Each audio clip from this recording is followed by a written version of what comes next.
Hoy vamos a tener la clase número 7, que es sobre las imágenes entre la modernidad y la era contemporánea. Vamos a hablar del pasaje en el cambio de la percepción y de los públicos y la circulación de los sentidos. Esto se enmarcaría en la descripción que estoy haciendo en la cátedra sobre mi tema que tiene que ver con el cambio de sensorium que existe en la literatura. Vamos a partir con Walter Benjamin, que es un filósofo y crítico literario. Defendió su tesis sobre el concepto de la crítica de arte y el romanticismo alemán. Y después de la guerra se exilia en París y desde ahí colabora con la Escuela de Frankfurt. Acá es donde él se atrae por el materialismo histórico y mantuvo una postura crítica frente a lo que tenía que ver con el aura, que lo discutía y lo debatía con Adorno. Tenía una postura crítica. Nunca perteneció a esta escuela, sino de que fue solamente colaborador. Después de este exilio en París, ya no vuelve a Berlín, pero continúa este debate por correspondencias y destaca que las nuevas tecnologías, como el cine, democratizan la obra de arte. Pero sí. Ahí a Cleo pregunta si puede esperar un toquecito, que se le cortó el internet. ¿Te cortó? Sí. Estaba con Walter Benjamin, que justamente vamos a presentar esta obra que es el ensayo de la obra de arte en la época de su reproductibilidad técnica, que lo escribió en 1936, también en el exilio. Tuvo una vida bastante errante porque nunca volvió a su país de origen, sí fue a Rusia a visitar cuando fallecen sus padres, pero nunca tampoco militó en el comunismo ni en el fascismo. Y esto igualmente se ve reflejado en las críticas que él hace a Hitler y a la financiación que se le daba al Partido Nacional Socialista alemán. Y siempre mantuvo esta postura en su obra. Después el otro texto que vamos a ver es el de Jesús Martín Barbero, quien tuvo una vida diferente, digamos, porque creció durante el régimen franquista y viaja a Colombia en el 63 a los 26 años. En este lugar, se encuentra con protestas, violencia, un enfrentamiento entre el Partido Liberal y el Conservador, y luego de estar un tiempo acá en Colombia, viaja para estudiar en Bélgica y en París. Después de cuando él va a Europa nuevamente, se siente más latinoamericano que europeo, y cuando regresa a Colombia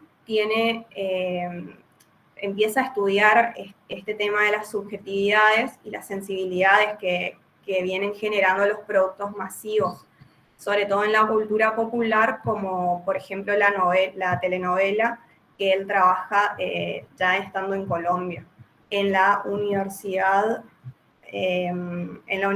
de Bogotá, en la Universidad Nacional de Colombia. La obra de Walter Benjamin fue su base, y también es acá donde podemos relacionar el cambio de sensorium y lo que vamos a trabajar desde la modernidad al pase a la era contemporánea. Se cuestiona sobre los medios y las tecnologías, y su obra más conocida es De los medios a las mediaciones.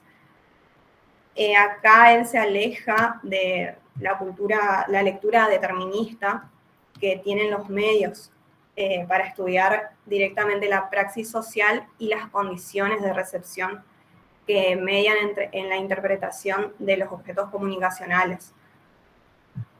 Él trabaja los objetos comunicacionales desde el punto de vista de la cultura, como objetos de la praxis cultural, y se aleja un poco de lo que es, de lo que son los medios como se estudian tradicionalmente, desde como un aparato de consumo, digamos, de lo tecnológico sería. Para partir, vamos a iniciar con el contexto en inicios del siglo XX. Acá lo que vamos a tratar es lo de Walter Benjamin y cómo se va vinculando después con lo que trabaja Barbero. En el contexto del siglo XX, a inicios del siglo XX, existía una problematización entre el arte y la técnica. Y esto se daba porque empezaban a surgir las fábricas, la fotografía, las máquinas de vapor, y todo esto deriva en el desarrollo de la ciudad moderna y en conjunto con una segunda revolución industrial. Bueno, la aparición de la fotografía y el cine son los dos puntos iniciales que causan una democratización en el arte, y es donde se rompe el valor de culto que venía teniendo durante muchos siglos la obra de arte. En este contexto, lo que dice la Escuela de Frankfurt es que existe un empobrecimiento de la experiencia luego de las dos guerras mundiales. Acá vamos a recordar que justamente Benjamin se distancia, o sea, nunca perteneció a la Escuela de Frankfurt, pero sí mantenía una crítica hacia esta escuela en sus correspondencias con Adorno. Bueno, lo que tiene que ver con Benjamin es que con las vanguardias se van acelerando el cambio cultural y estético y político. Acá él lo que trabaja es la reproducción técnica y dice que la reproducción de imágenes se aceleró tanto que fue capaz de mantener el paso con el habla. Esto tiene que ver con el cine, por ejemplo. La reproducción técnica había alcanzado un estándar tal que le permitía no solo convertir en objetos suyos a la totalidad de las obras de arte heredadas y someter su acción a las más profundas transformaciones, sino que conquistó también para sí mismo un lugar propio en los procedimientos artísticos. Acá Benjamin explica que también el cine se configuró como una obra de arte y con esta reproducción técnica se destruye el aura directamente, que ya se venía dando con la fotografía y bueno, que en principio la fotografía también era solamente para las élites y para la realeza y la gente que tenía acceso. Después, cuando esto es con el daguerrotipo, sería.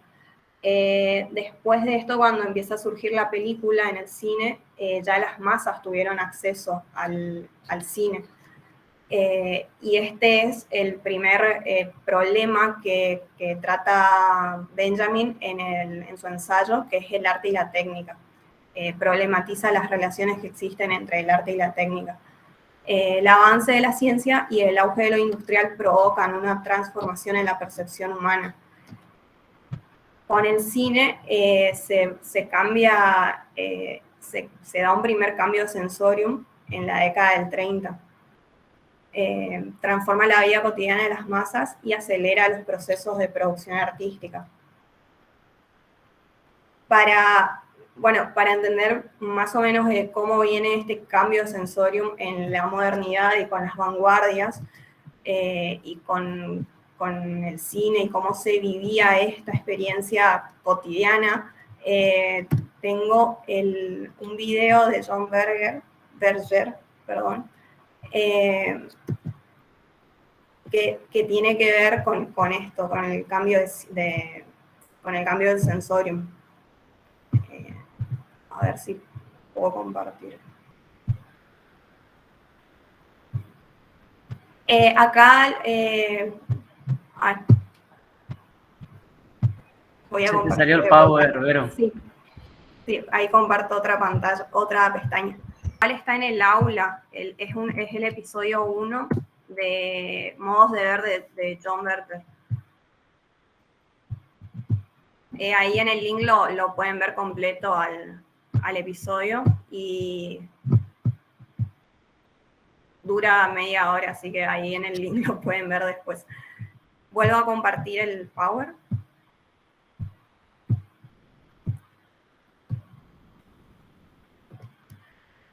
Bueno, estábamos en esto del cambio de sensorium. Ahí, como vieron, digamos, es este modo en que se organiza la percepción humana. Está condicionado no solo de manera natural, sino también histórica. Acá es donde influyen las condiciones materiales de existencia del hombre, digamos. Lo que explica Berger es cómo la cámara tiene acceso en donde el ojo humano no puede acceder, donde nunca pudo acceder ni con la pintura, ni con las litografías, ni con ninguna otra obra de arte. Con la cámara es la primera vez que puede llegar a acceder y a ver el mundo de otra forma. Entonces esto es lo que deriva en el cambio de sensorio. Ahora lo que explica Benjamin es el aura, que acá de nuevo remarco la posición que tiene con Adorno.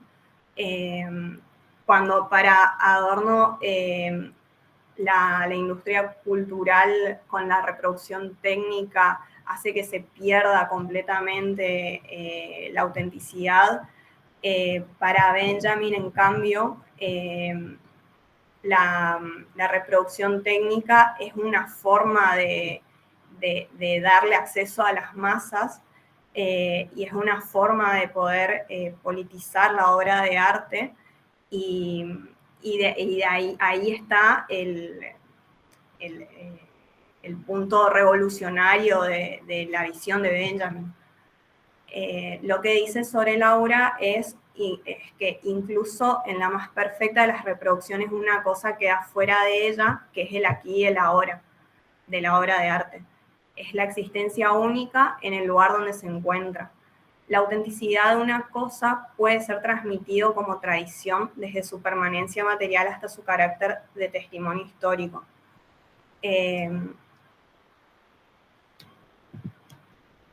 Acá lo que explica Benjamin, digamos, es que el aura es esta unicidad que tiene la obra de arte y un entretejido de espacio y tiempo, pero lo que causó siempre esta noción es que era un arte que estaba solamente al servicio de la tradición, al servicio del ritual, como por ejemplo cuando veíamos que la gente antes iba al museo a ver una obra de arte, toda esta ritualización alrededor de la obra terminaban mostrando, digamos, de que el arte era solamente de acceso para pocos, era un arte para la burguesía.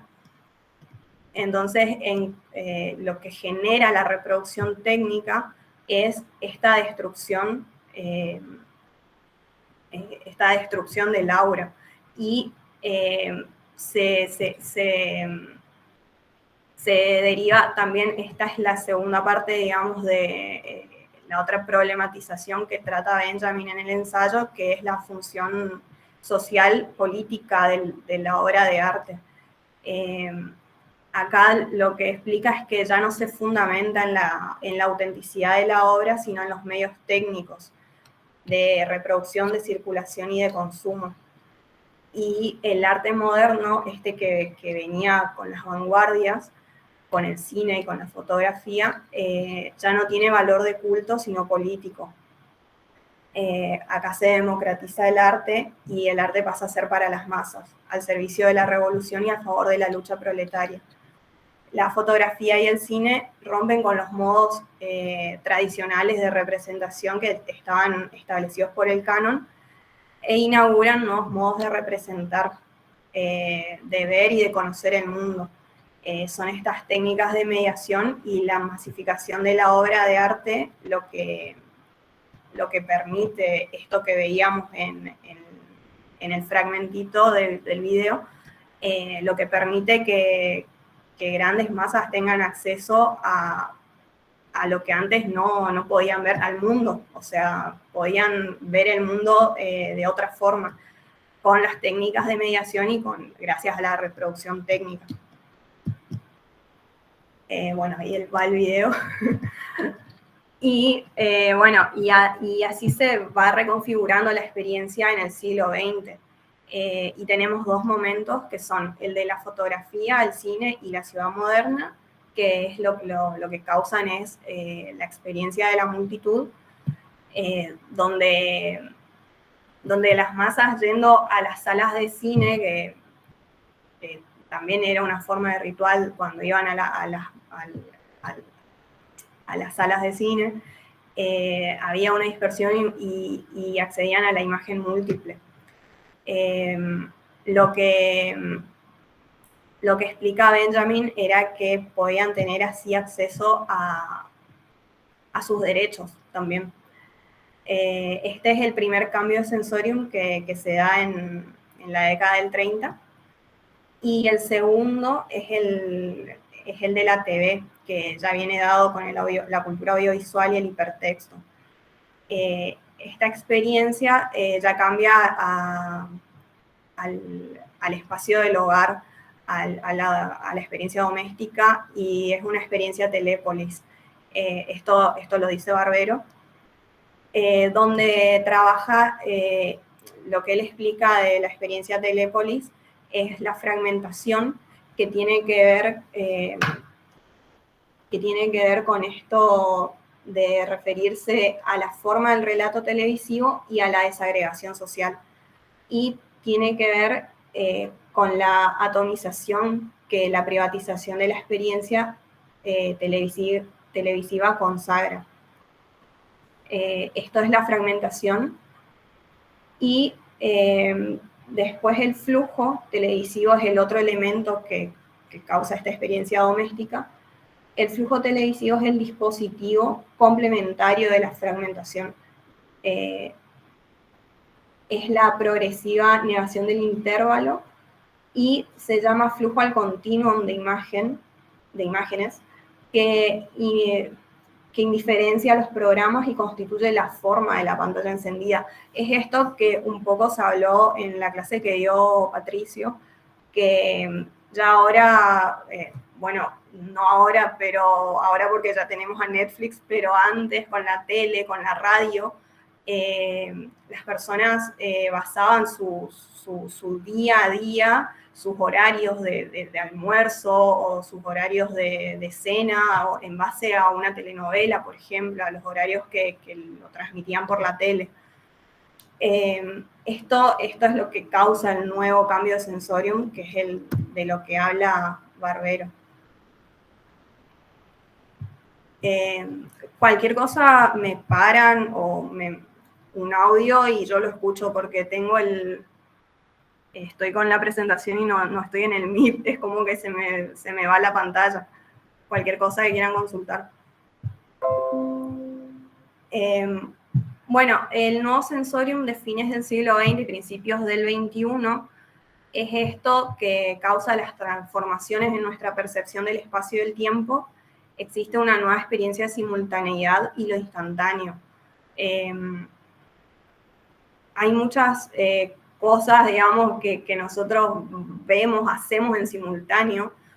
Ahora, por ejemplo, estoy en simultáneo mostrando una pantalla, hablando. estos nuevos lenguajes y estas nuevas escrituras es lo que permite la experimentación tecnológica.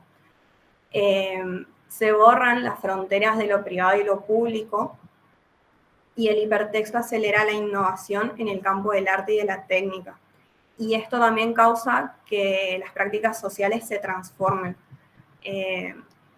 Lo evidente es cómo se transformó la práctica social con el COVID-19, que creo que es el mejor ejemplo para mostrar este cambio, que ya sería como un nuevo sensorium, digamos.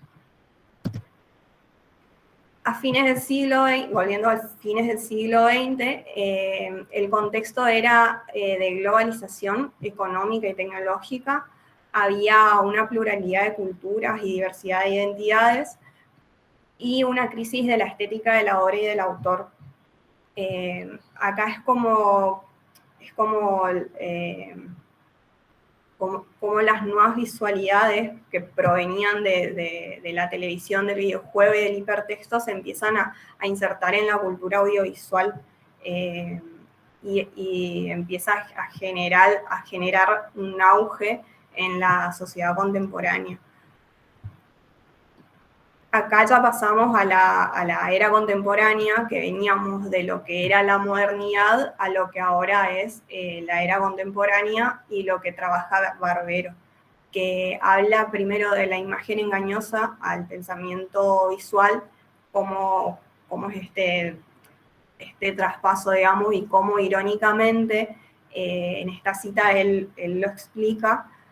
Y dice que para la civilización logocéntrica, la imagen no puede ser sino sucedáneo, simulacro o maleficio. No pertenece al orden del ser, sino de la apariencia, ni al orden del saber, sino de la engañosa opinión. Y su sentido estético estará siempre impregnado de residuos mágicos o amenazado de travestismos del poder político o mercantil.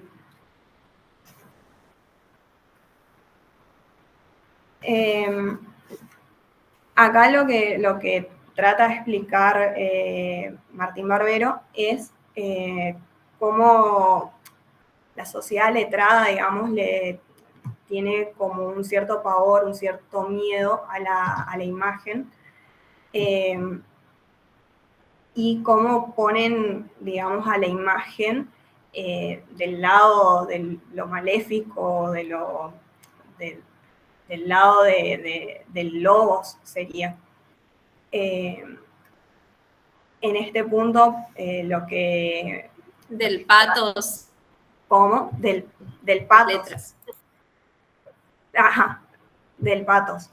En este punto es como la televisión empieza a alienar, que es lo que trabaja un poco la Escuela de Frankfurt.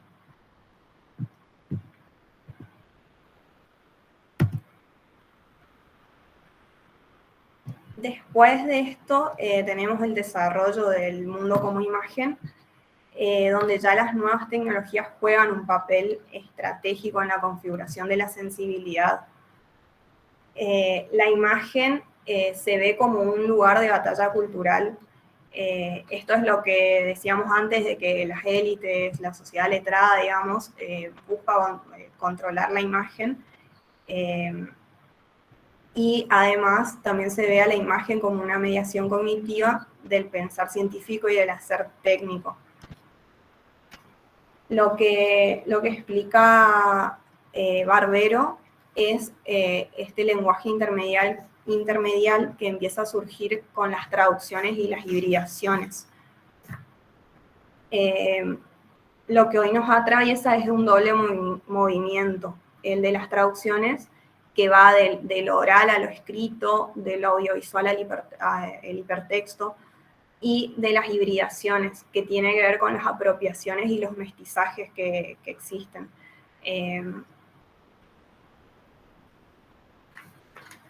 Lo que dice Barbero es que el orden temporal sucesivo se ha quebrado. Existe un diálogo entre distintas manifestaciones artísticas. Acá se da cruces y simultaneidades en las obras actuales. Después, acá el pensamiento oral, cómo se inserta el pensamiento oral dentro de esta cultura audiovisual. Lo que dice Barbero es que las memorias de estas comunidades emergen borrosamente en las entrelíneas del presente. Y los imaginarios de la virtualidad y la velocidad que tejen las redes del hipertexto imprimen una aceleración a la innovación. Acá era lo que Cleo iba a explicar del pensamiento oral, creo. Sí, estaba escuchándote un poco lo que venías explicando. Me parece importante por ahí remarcar que hay dos pasajes muy importantes que marca Barbero en este texto, que es el texto obligatorio de la cátedra, que es el de Barbero, que retoma un poco las ideas de Benjamin y la crítica de Frankfurt, ¿no? Uno tiene que ver con ese pasaje del sensorium, o sea, el sensorium de la era moderna a la era contemporánea, pero también esta idea de la imagen entendida como magia, entendida como superstición, como el lugar del mito, ¿no? A la imagen entendida como un pensamiento visual.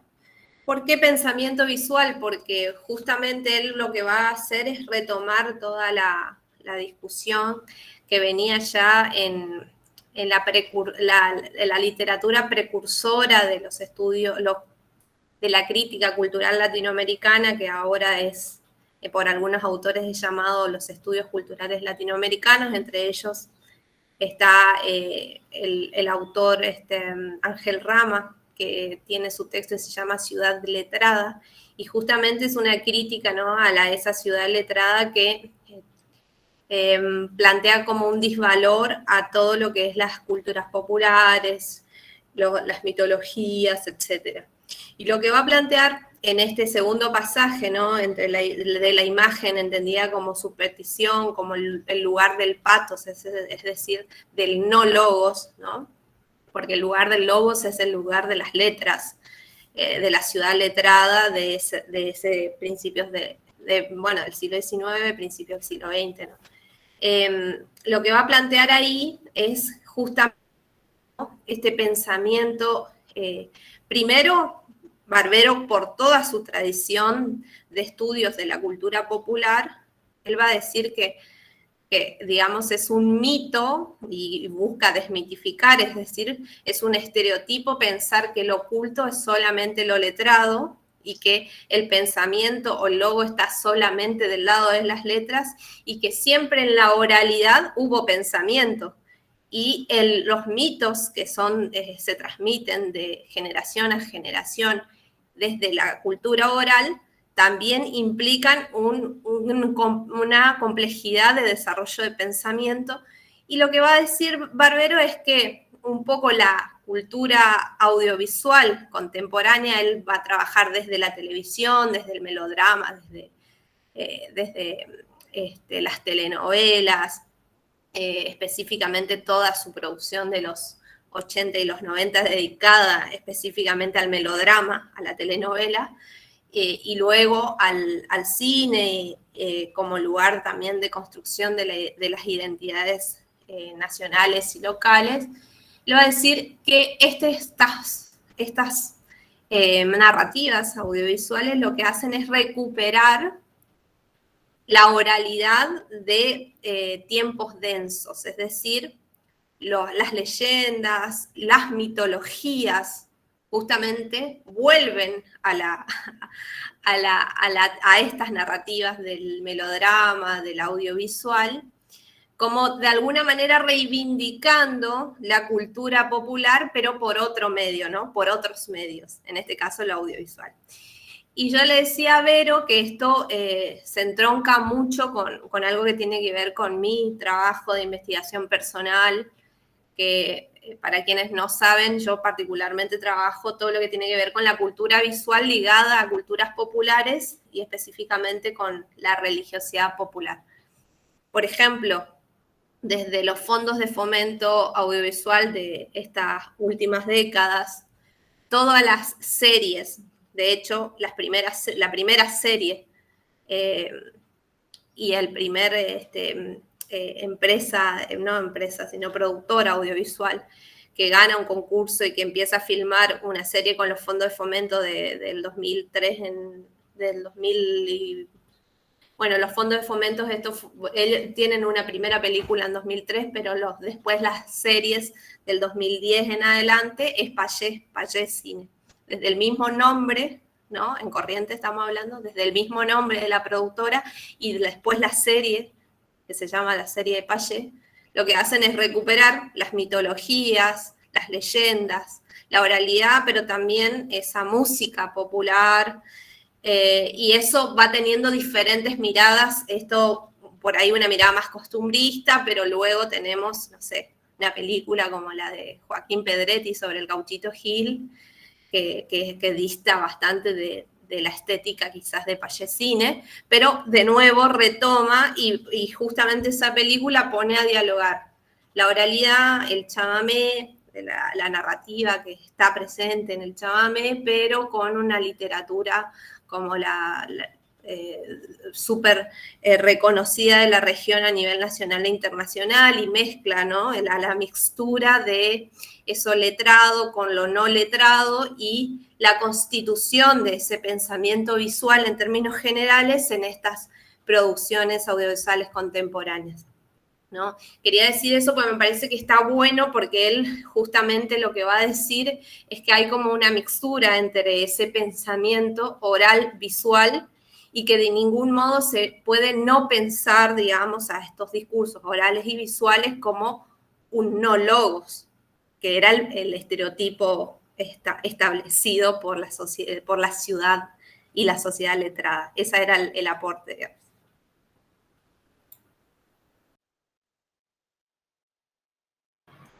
Ahí. Gracias, prof. Ahí está.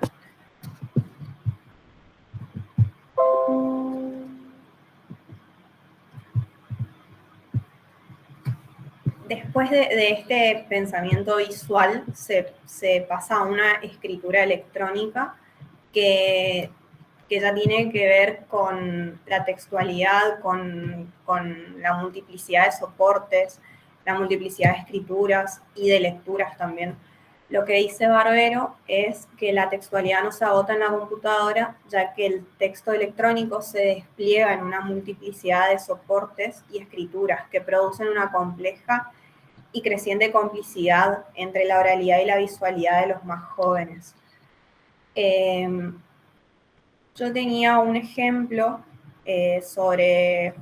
justamente sobre literatura electrónica, que es trabajado desde el 96 hasta el 2006. Son textos escritos por una argentina que es como un ejemplo hacia esta nuevo tipo de experiencia estética y cómo surgen estas nuevas formas de escritura y de lectura.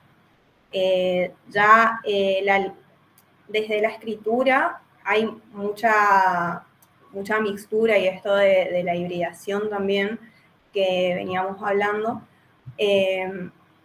En la escritura, porque se mezclan varios autores, no solamente de Belén Gache, sino de autores súper conocidos, y también esta virtualidad abre nuevas performatividades estéticas en el campo del arte y permite participación social y política. Desde las lecturas, desde estas nuevas formas de lectura, lo que se puede decir es que se recupera todo lo que veníamos dando desde Benjamin, todos estos cambios desde la fotografía, desde el daguerrotipo, desde las cámaras digitales, el cine, lo que trabaja Barbero también, que es las telenovelas, cómo se deriva todo esto en una interactividad. Ya no se lee de izquierda a derecha, sino de que el mismo lector es quien va construyendo su propia experiencia Y bueno, muestro la página como para que se entienda mejor.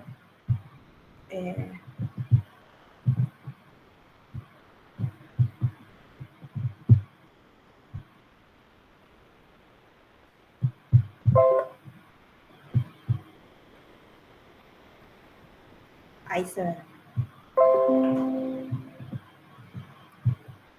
También muchas de estas piezas tienen que ver con que hoy en día ya el Flash dejó de funcionar y hay que instalarse otros plugins para...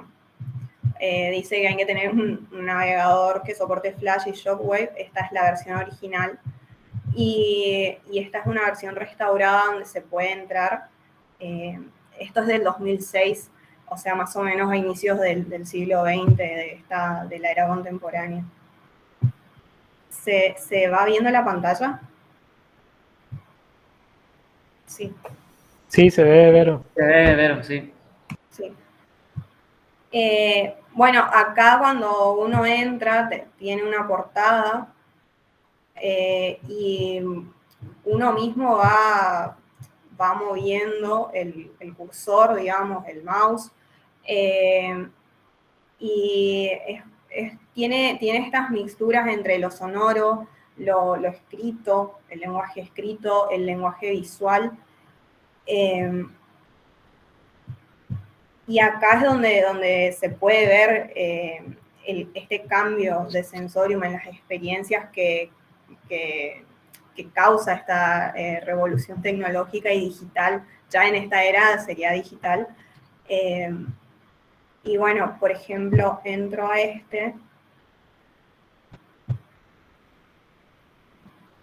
voy haciendo clic y... Cuanto más les grito, no sé si se más escucha. me quieren. Cuanto más los desprecio, Se más escucha, me pero no se está viendo. humillo, más ¿Está me mostrando algún humillan. video? Cuanto Ahí más está. los insulto, más me me alaban. alaban.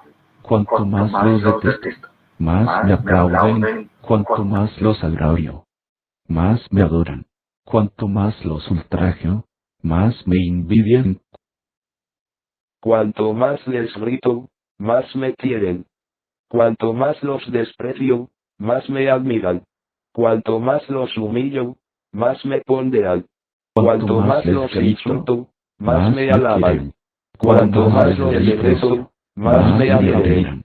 Cuanto más los agravio, más me adoran. Cuanto más los desprecio, más me envidian.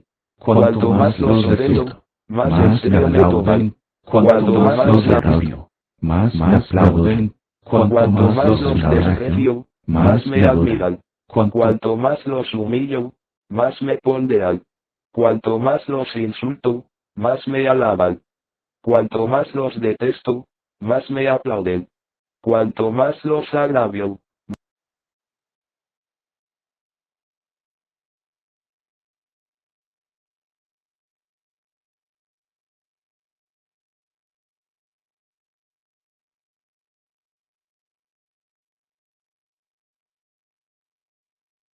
No se te escucha, Vero. Ah, ahí está. ¿Ahora? Ahora sí. Acá en este capítulo, por ejemplo, es donde yo hablaba de las mixturas y cómo digamos, la escritura ya pasa por varios autores. Es donde ya se arma es como la lectura de quien está escribiendo este libro, como la interpretación de ella en este Mariposas libro. Ahí lo abro y es donde ella incluye una colección infinita de citas, donde dice si el concepto de infinito no atentara contra el de esta colección. Y bueno, trata de clasificar estos insectos en diferentes clases, en colores y tamaños, al igual que un entomólogo caza mariposas y las ordena luego clavando sus cuerpos con alfileres. Aquí coleccionaré citas mariposas. Bueno, acá cuando ingreso, hay citas de varios autores, por ejemplo, de Rubén Darío. Uno puede ir haciendo clic, esto es lo que tiene la literatura electrónica y la interactividad en quien está leyendo, en el sujeto lector, de que uno va construyendo desde donde quiere, podés hacer clic en donde uno quiere, y así a medida que uno va leyendo se va construyendo esa experiencia estética, digamos. Este no tiene audio, es más de lectura, pero hay algunos de Elena Poniatowska, está Marosa Di Giorgio, Severo Sarduy. Este debe ser de ella porque no tiene cita. Catherine Mansfield. Son distintos fragmentos donde tiene esta relación con las mariposas libro que ella explicaba al comienzo, que la autora estaba explicando al comienzo. Acá está Chuang Tzu, Jorge Luis Borges, Adolfo Bioy Casares, Silvina Ocampo. Todo lo que es la antología de la literatura fantástica.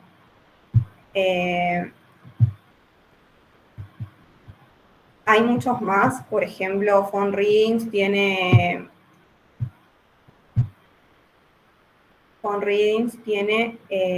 audios, son historias, uno levanta el teléfono y tiene historias. Ahí lo abrí y, por ejemplo, levanto cualquier teléfono.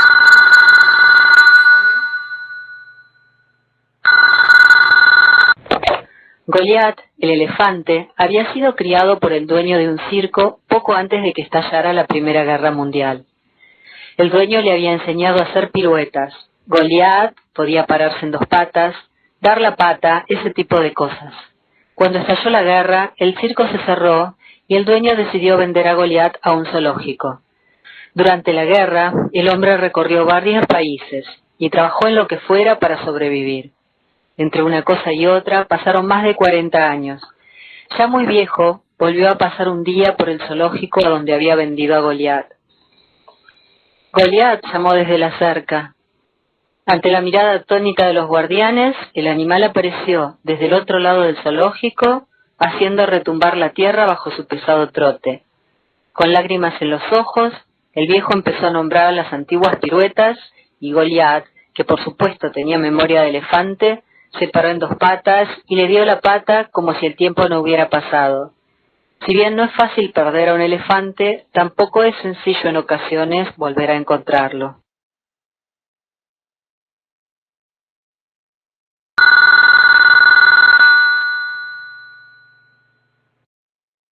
Uno puede así como levanta el teléfono, lo puede cortar en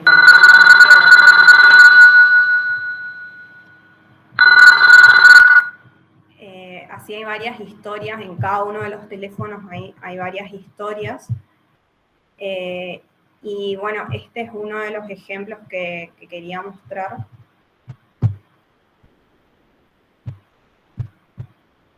Cuanto más los ultrajo, más me envidian.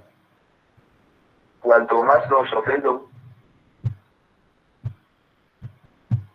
Y el otro ejemplo que quería que veamos es, ya tiene que ver con el cambio de, ya en esta nueva década, que también tiene estas mixturas, pero bueno, esta es una autora de México y trabaja todo lo que es con el código y cómo también se ve representado, cómo también es como que queda grabado en la memoria, digamos. En la lectura, uno después, digamos, queda como memorizando ciertas cosas y también trabaja más que nada un evento personal de ella que tiene que ver con su tía abuela. Este es de Frida Robles, que es de México. Ahí voy a compartir.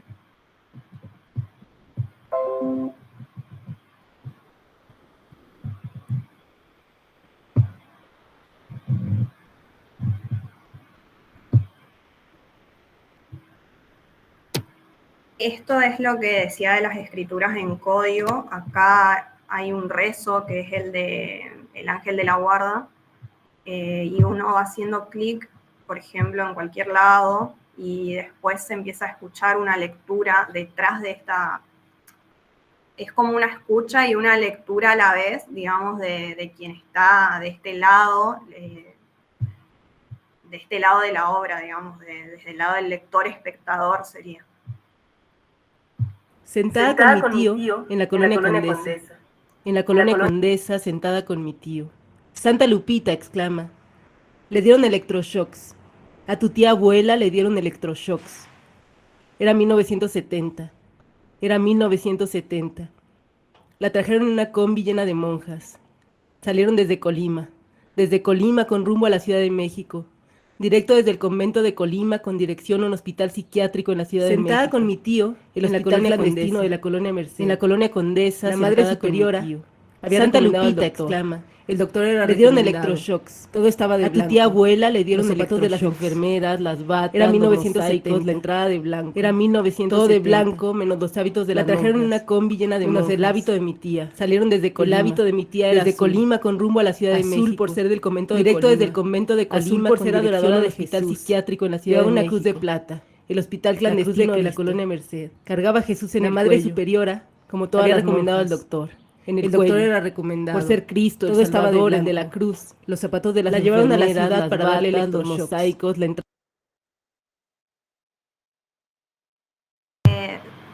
Depende de cómo uno va navegando en la página, se va generando este eco y esta continuidad en la prosa que tiene. Y estos, bueno, son los ejemplos que quería como dar como para que se entienda, como para que se entienda este cambio que existe en la nueva era, viniendo desde Benjamin hasta llegando a esta nueva tecnología digital que cambia completamente las experiencias de lectura, de escucha, las visualidades también, y se van construyendo estas identidades y también estas memorias a través de las obras de arte, a través de la tecnología digital, y es esto lo que abre las nuevas performatividades estéticas en el campo del arte y también en el campo de la comunicación social. Para cerrar, quería cerrar con esta frase que es de Barbero, que dice que hoy la relación del arte con la tecnología digital es un desafío cultural y un choque con un nuevo tipo de experiencia estética. La experimentación tecnológica hace surgir un nuevo parámetro de evaluación y validación de la técnica, el de su capacidad de significar, que permite al arte desafiar y en cierto modo romper las inercias de una revolución tecnológica atrapada en lo banal y lo mercantil. Hasta acá eso es lo que quería explicar, lo de la clase. Y bueno, no sé si hay alguna duda, consulta o lo que quieran.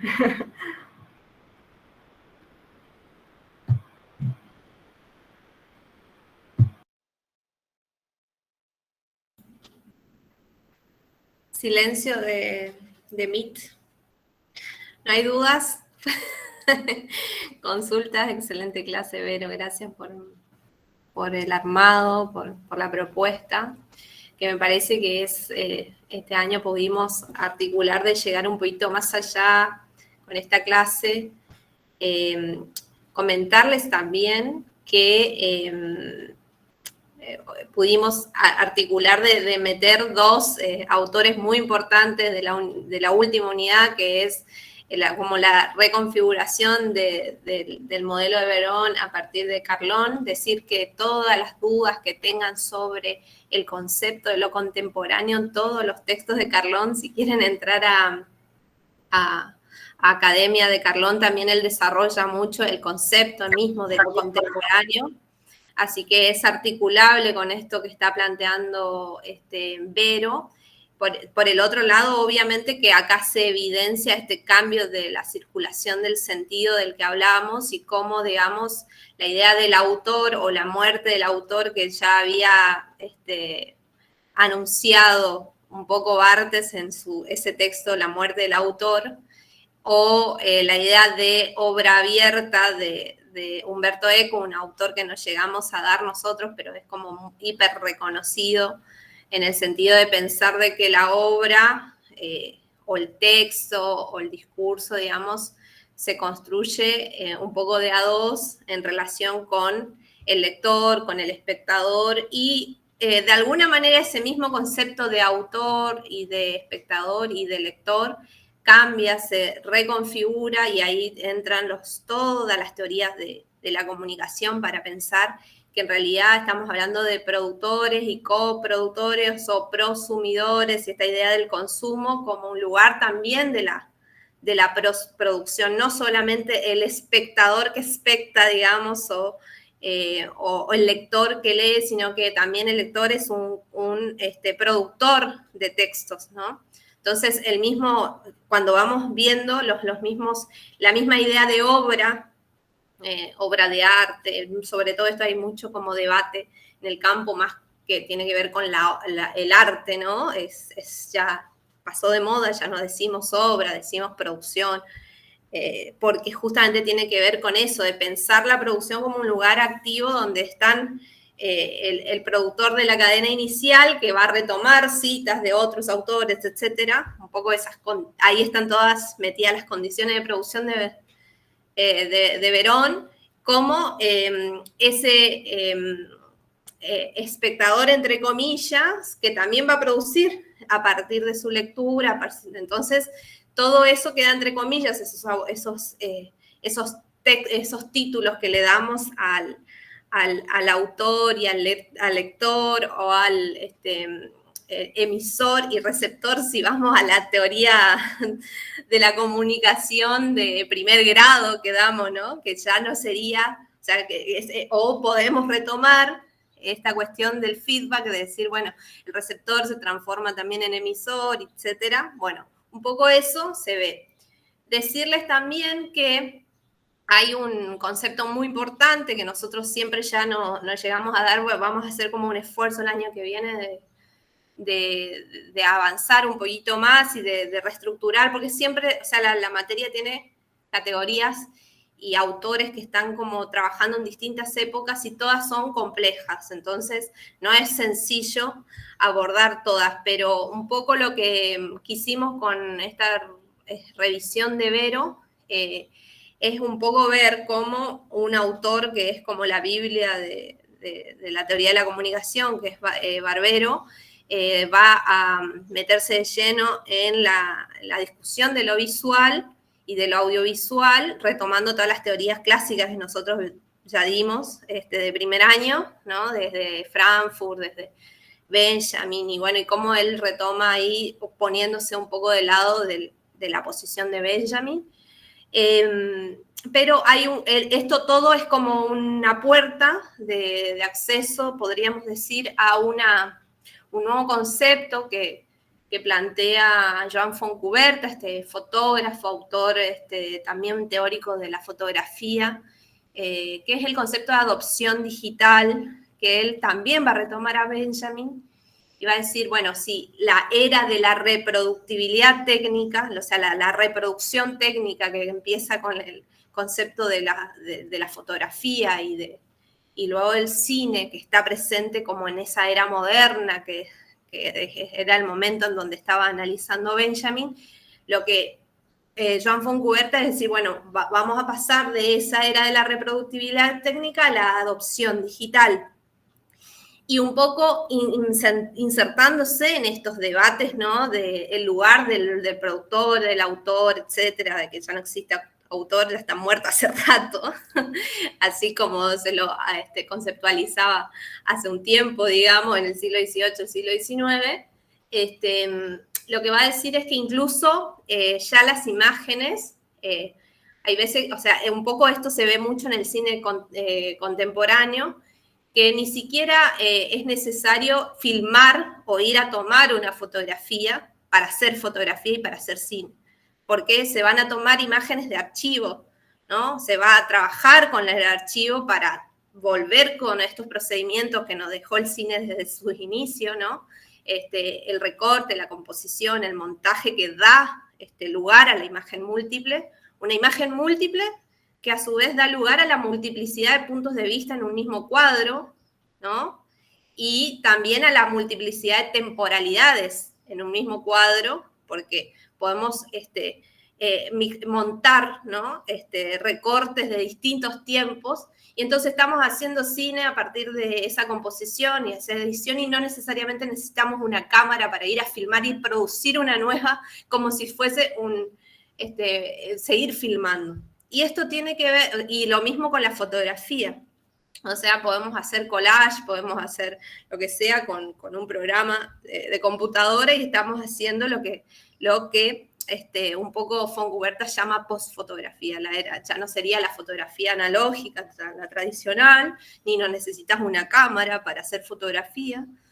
Y él da ejemplos muy interesantes de toda la producción artística contemporánea, que tiene que ver con usar, por ejemplo, los archivos o las imágenes de, como estamos inmersos en un mundo de pantallas, un poco, él hace obra, por ejemplo, o les había mostrado yo una obra al inicio de la clase que era recopilación de los archivos de gente haciendo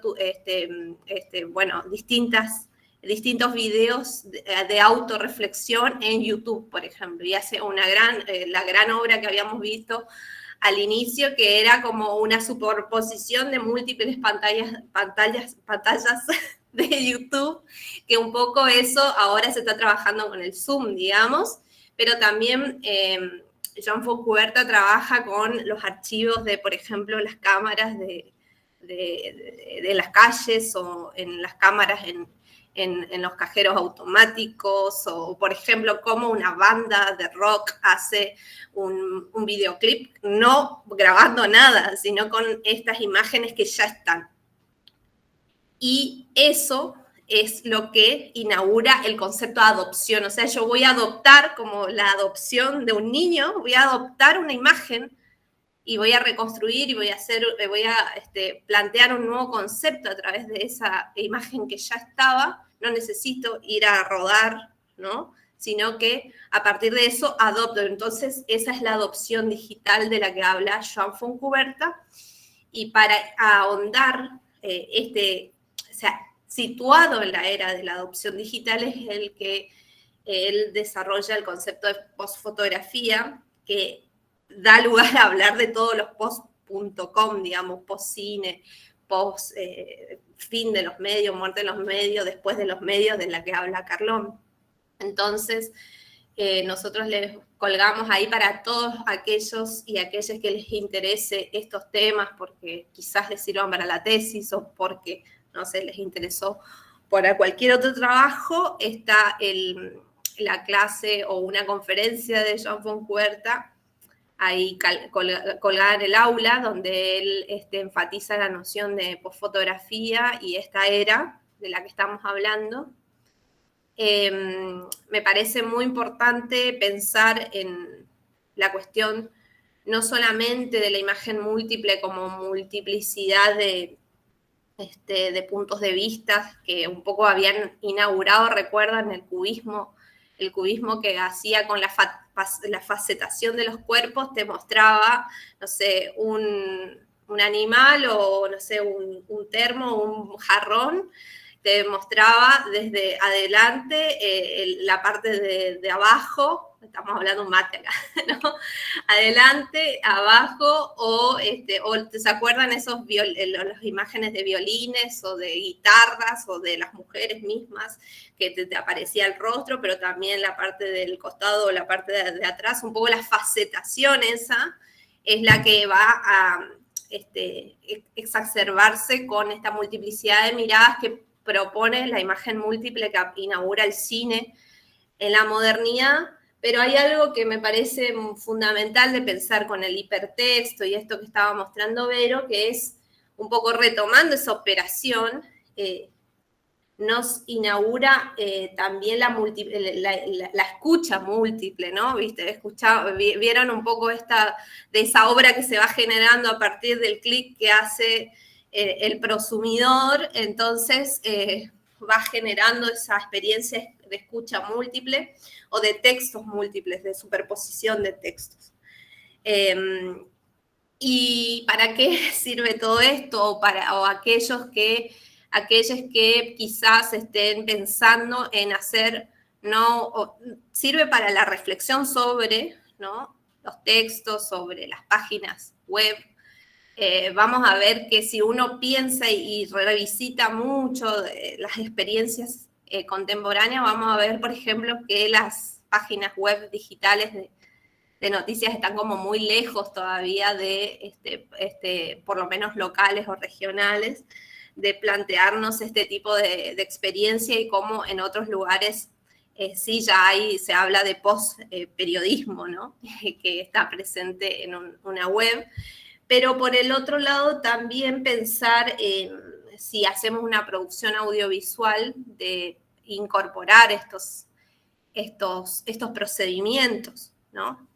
Porque que no siempre nos quedemos con esta perspectiva de la era moderna y no llegar a la era contemporánea, ¿no? Entonces, y ahí, por ejemplo, para darles un ejemplo muy burdo, o el más clásico, o lo más básico, que es la temporalidad. O sea, la narrativa del cine, la temporalidad que tiene un principio, un comienzo y un final, que operativamente podemos relacionarlo con, no sé, los discursos o los informes que les dijimos, tiene que tener un inicio, un desarrollo y un final. Bueno, lo que hace un poco la experiencia estética contemporánea es empezar por el final, bueno, o sea, no hay una temporalidad de inicio, de comienzo, desarrollo y final, sino va alterando eso y va pensando también la multiplicidad de temporalidades mezcladas en toda la obra, ¿no?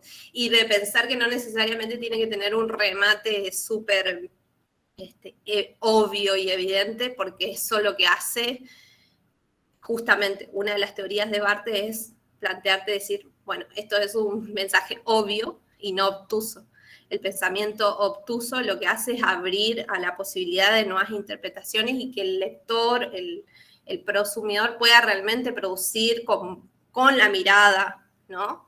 Que tenga una posición más activa, porque si vos le das todo regalado, le decís, bueno, la historia comienza así el desarrollo y termina y fin, como los cuentos.